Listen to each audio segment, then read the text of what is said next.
Hey guys, Zeno here, and I was just gonna do my take on what I would like to see for the last Smash Fighter. Well, not what I want to see, what I predict, because I would love to see something completely different.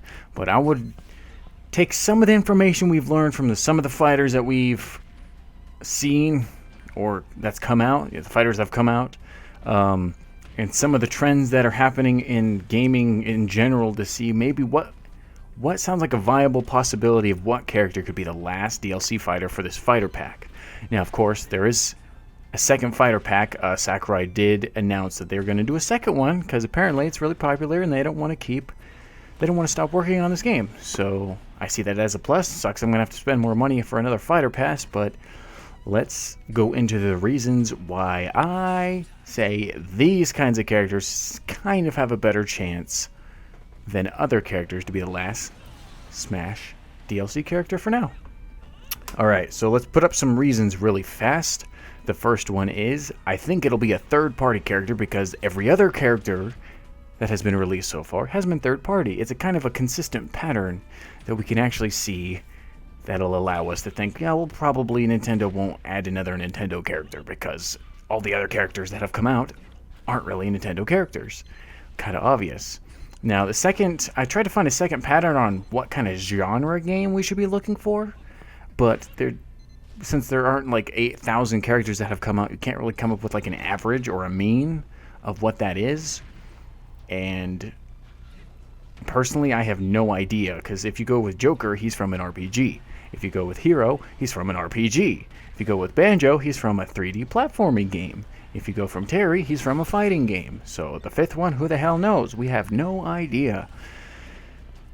Though the reasons what I think will be coming up, it'll probably be an FPS game, and I do not know why, other than the fact that the characters that seem to have lined up here that I'm going to talk about in a second all almost fall into that category. There is one exception. But we're going to talk about the first guy, and it's a big reason on why everybody thinks this guy will be coming out, and it's Doom Guy. And yes, that's really... Imagine the announcer saying that. Doom Guy! No, the only reason why I put this on here is because there have been some rumored leaks all over the internet that there are Mii costumes set up for some of the characters in Doom. And the fact that Doom Eternal has been delayed is actually really, really wonder why they delayed it to February, because that's the deadline on when the the Smash character DLC is supposed to end for this Fighters Pass. That's really convenient. Maybe they weren't able to get the character done on time, and they have to delay that to coincide the release on with the game, and that whole tin hat conspiracy thing. It's probably a coincidence, but I find it a valid reason to believe it. It's the fact that Doom has also been a very iconic kind of game to be one of the first games to plow us into the first-person shooter genre successfully into a very smooth and arcade-like fashion. Yeah, I think it might be a good reason why he's a pretty viable option to add him into the game. And to be more guns, everybody loves guns. Joker finally was the first character to put a gun into the game. Doom Guy can add the whole rest of the arsenal. Now, on my notes here, I actually put a joke character, and it's just because I was doing stupid research on, what were the most influential games of the 90s? And Duke Nukem was on there, and I just thought it would be fucking hilarious if Duke Nukem made it into Smash, because he has so much witty weirdness and attitude, and I know it probably won't happen because all of his games have been what's the right word? Crude, maybe? I don't know. They're not the most kid-friendly, and even though we have games like Persona, which is rated M, making it into the game, and Solid Snake is actually rated M, Duke Nukem maybe is a little too raunchy in manly terms to be put into the game. I just wanted to put him on there for lulz because that would be cool to see him. He's kind of made a resurgence with one certain Switch game I think that came out. I have no idea what the title is, but I just threw him in there for fun. Why not? It'd be cool. It'd be something that would honestly surprise me. Number 3, I kind of don't like this option, which is really weird because you'd think I would be with how I like 3D platformers, but Crash. Crash sounds like a very safe pick for a final character, especially since his remastered games have been gaining popularity, and he's technically not owned by Sony, and he has a really cool, popular kart racing game. You know, he's coming back. He's making a resurgence, and the fact that they might be making a game for him, who knows? We have no insight on that, but they could be. They could be advertising him to be the last Final Smash Brothers character for the DLC pack, and he would come out and, you know, wow everybody and let him be playable and add him to the roster. My personal feelings are negative on this because a lot of his movesets seems kind of predictable or already done in the game. Like, Incineroar has almost like half of the moveset he probably would have used. You could probably throw skin on him and boom, Incineroar's crash.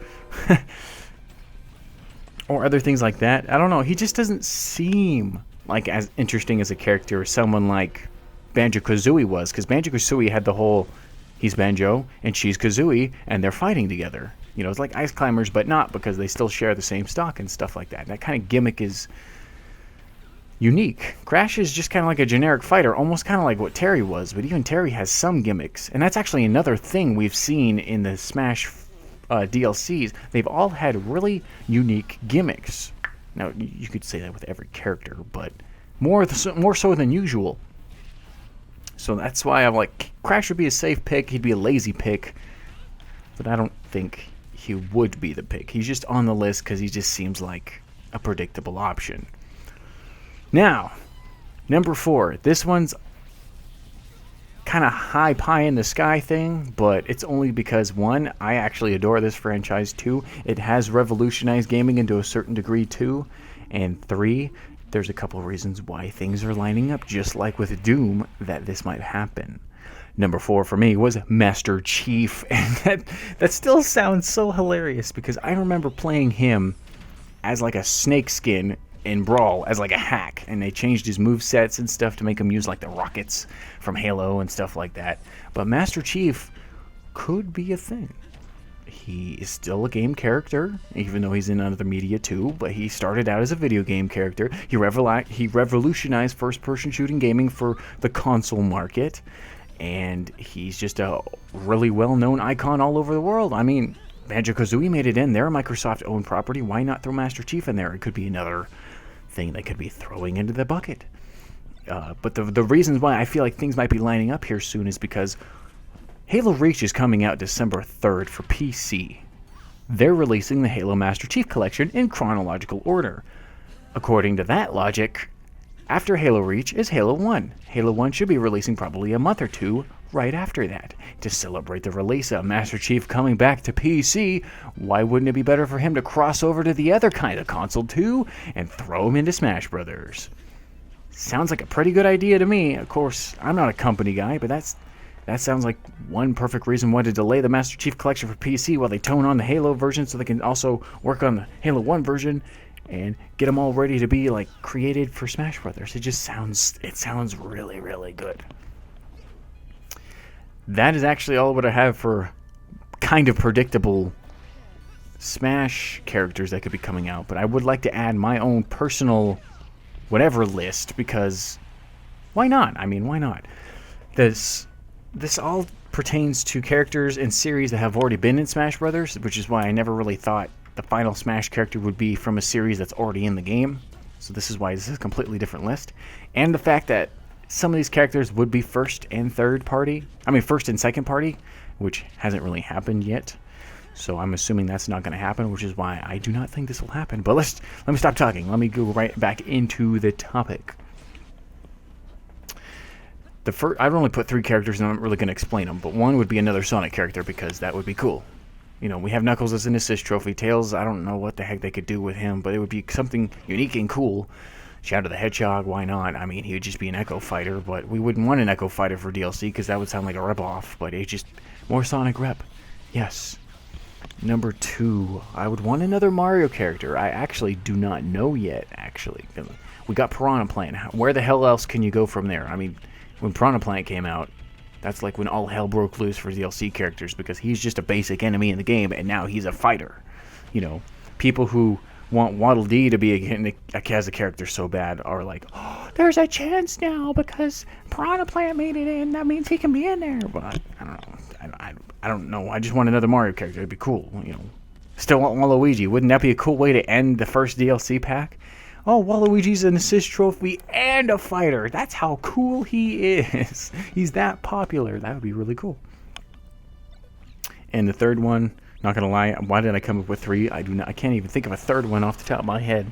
I'd probably say another Pokemon character because Pokemon Sword and Shield just came out. We can start building up hype for the popular kind of Pokemon in there, and they can start working on the character that could be coming out for that, or it could be from a completely different generation. Who knows? But those would be the 3. So that's basically it. Just hyped up for Smash. I've been playing it online a lot more now, getting my ass kicked, realizing how bad I am and how bad the lag is at the game. Excuses, excuses, excuses. But I don't know. I want to know your guys' list because it would be cool for me to even just one. You don't even have to make a list. Who would you want? Who do you think is reasonable, and who do you want in there really bad? I would love to know because I would like to get different opinions and options because I only know mine and I really don't know anybody else's. If not, go check out Game Explain. They kind of made me want to make this video because they made their own version, and I was like, why not? I'll make my version. So go check out their channel. If you're not already subbed to them, why the hell not? If you're subbed to someone like me, sub to someone like them. But until then, Xeno is out here. So yeah.